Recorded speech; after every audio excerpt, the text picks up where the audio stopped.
pause their reopening. Some states need to shut down again.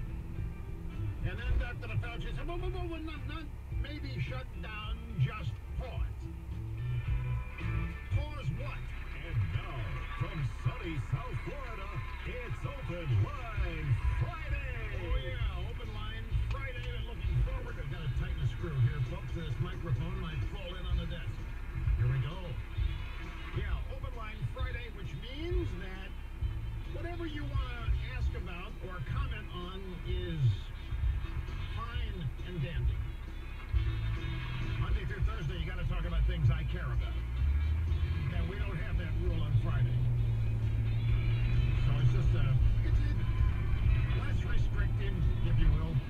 The phone number is 800-282-2882. The email address is elrushbo@eibnet.us. Dr. Fauci told the Wall Street Journal podcast on Wednesday that states experiencing serious problems with new infections should seriously look at shutting down.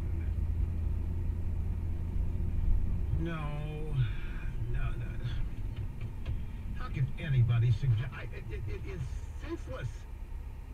Meanwhile, yesterday, which is Thursday, Dr. Fauci walked that back a little bit after the market had already safely tanked. In an interview with TheHill.com, Dr. Fauci said the states should pause rather than shut down completely. Instead of shutting down, Dr. Fauci said the states should mitigate the problem by closing bars,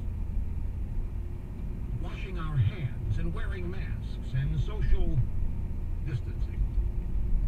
So we don't need to shut down. We just need to pause the reopening process. As this kind of stuff that just continues the panic and the lack of understanding about the nature of this problem and how to deal with it. Now the CDC is out there saying it would be worse for the kids not to open the schools than to open the schools. So what are people supposed to do? Here's Dr. Fauci, unassailable,